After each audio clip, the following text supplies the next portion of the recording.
Salut à tous, aujourd'hui c'est une critique un peu particulière que je vous propose puisque je vais vous parler d'une VO, donc un comics qui n'est pas encore sorti en France. Il s'agit de The Wicked and the Divine.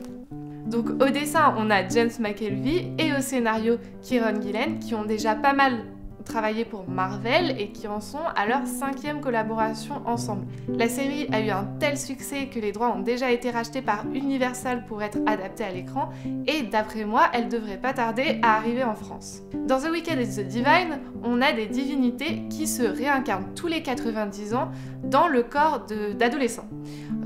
Les adolescents deviennent alors super puissants et me demandez pas pourquoi, ils deviennent des pop stars adulés du monde entier. Ce dont il a un côté obscur puisque 2 ans après, les adolescents meurent systématiquement.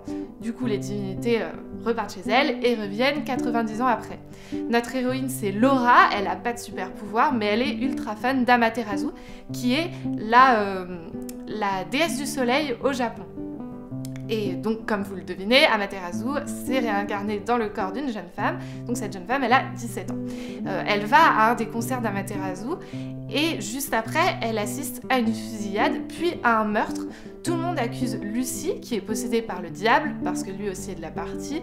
Elle est persuadée que Lucy a rien fait et elle va passer le tome entier à essayer de prouver son innocence. Cette BD, elle m'a fait envie, surtout à cause de son concept, des adolescents investis par des dieux et des démons, et du coup avec des super pouvoirs, je trouvais ça vachement gonflé, et j'ai pas été déçue, j'ai trouvé ça vraiment très intéressant. En plus, les ados, du coup, ils ont un ego surdimensionné et c'est totalement assumé.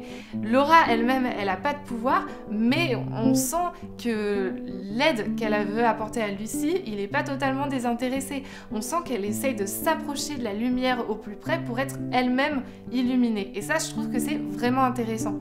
Donc cette question d'ego et de pureté de l'âme, elle est vraiment au centre de ce premier tome. En plus, on assiste à une espèce d'enquête sur fond de divinité et de super pouvoir, et du coup c'est vraiment une enquête qui sort de l'ordinaire, et ça aussi c'est très intéressant. En plus, l'intérêt de The Wicked et The Divine, je trouve qu'il réside pas seulement dans le scénario qui d'après moi est hyper novateur, mais le trait aussi est vraiment très soigné, très agréable. Les divinités en particulier ont vraiment une identité visuelle, un look à elles qui les rend fascinantes, mais même les personnes un peu normales sont elles-mêmes intéressantes visuellement. Moi j'ai trouvé que ce premier tome il était pas assez long, en plus il y a un énorme cliffhanger à la fin qui donne vraiment envie de lire la suite. Alors si vous pouvez être patient, je vous conseille d'attendre un peu parce que la BD ne devrait pas tarder à arriver dans nos rayons français.